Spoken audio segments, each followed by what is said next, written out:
Imagine waking up one morning, grabbing your phone and checking your bank account. At first, everything looks normal. The numbers are all there, but then something feels off. Some of your money seems smaller, or maybe it's gone. Impossible, right? You earned it, you saved it, you worked hard for it, you trusted the system. But here's the thing, you don't fully own your money, not the way you think you do. Meet Alex. Alex is just a regular person, someone like you, scrolling through their account. And in our animated world, Alex's money isn't just numbers on a screen. It's a bright, shiny money icon floating above their account. But today, the money icon is acting strangely. Coins shrink, they split, they float away. Alex's eyes widen. Confusion, fear, questions race through their mind. Imagine seeing the coins that were once solid and reliable, now dancing and splitting in midair. It's surreal. Your brain screams, this can't be happening. But the system, invisible as it is, has rules you might not fully understand.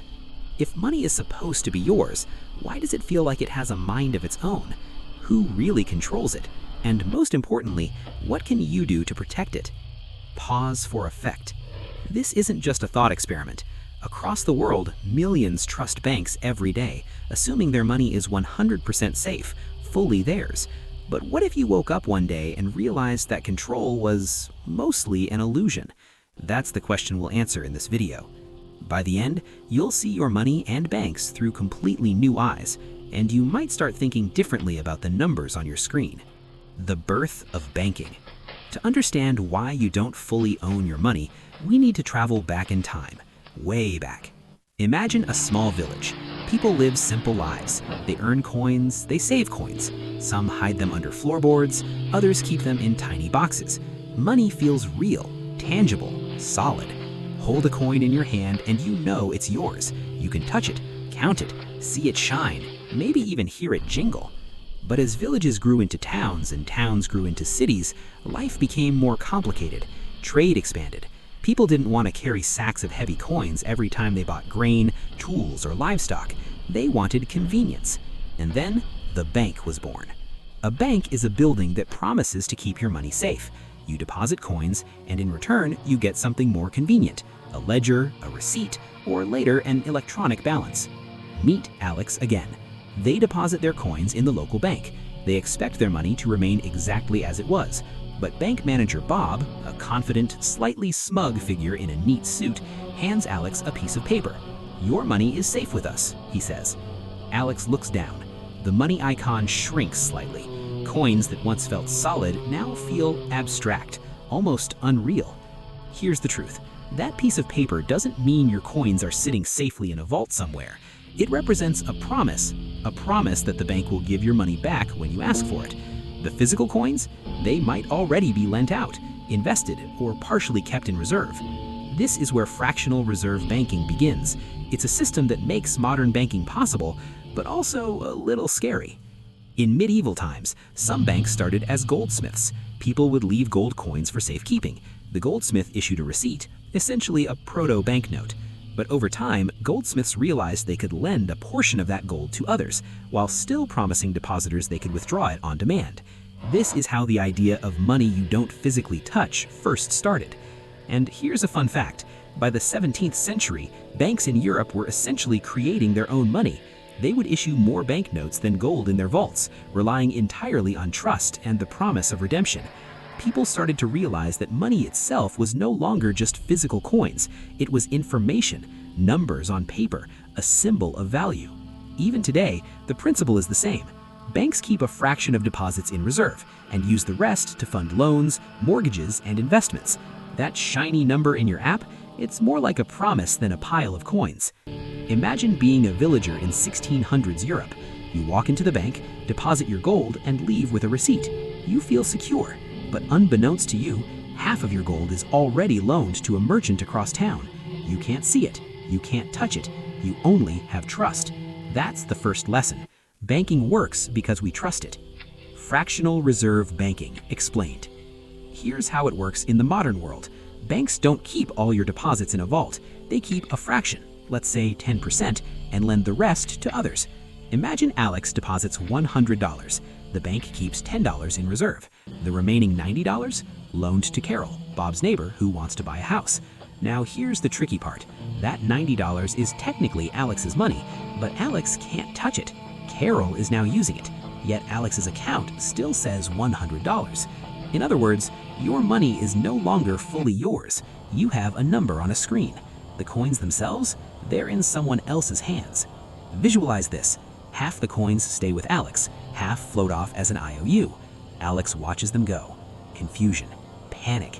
This is the conflict we're exploring. Money feels like it belongs to you, but control is limited. Banks use this system to lend, invest, and grow the economy. It works. It stimulates trade. It helps people buy homes, start businesses, and invest in the future. But it also means that your sense of ownership is in many ways an illusion. Fact: modern banks often keep even less than 10% in reserve, depending on central bank rules. That's why the global financial system relies heavily on trust. Trust that everyone won't withdraw their money at the same time, a concept called a bank run. Imagine if every depositor in a city demanded their money back at the same time. The bank wouldn't have enough coins to give everyone. Panic spreads, businesses halt, and economies stall. This is why banking has always been built on trust, and why understanding the system matters more than ever. Fractional reserve banking is why when you hear stories about sudden bank closures or crises, even safe deposits can feel fragile. The system works, but only as long as everyone trusts it. How banks control money you think you own. Banks aren't evil. They manage a complex system, but here's the shocking part. Most of the money you think is yours is under their control. Digital banking makes this even more confusing. You log in, see your balance, swipe through transactions, and feel fully in charge. But behind the scenes, that number is just a representation. The real coins? Most are lent out, invested, or partially reserved. Your money icon spins, shrinks, floats. Alex panics. Coins that should feel solid drift like balloons. Bob explains calmly, "Technically, you loaned your money to us. We just manage it for you." And it gets even more abstract. Banks can create money. Through loaning and central bank policies, new money enters the system. Loans, credit, digital deposits, they multiply, but physical coins remain scarce. Alex watches in disbelief. The money icon splits again. Suddenly, the system feels magical and a little scary. Fact: the process of creating money happens when banks issue loans. This is called credit creation. The total money supply in the economy grows, even though the total physical coins don't. Essentially, banks make your digital money and everyone else's multiply. Relatable analogy: think of it like a magical forest, where every tree you plant grows a forest in your imagination, but only part of it exists in the real world. That's how banking creates money. Mostly abstract, partially real. And just like a magician can't always control the trick perfectly, the system isn't foolproof. Mistakes happen, loans default, investments fail, crises occur. And that's when people start to realize the coins they thought were theirs were never fully in their hands.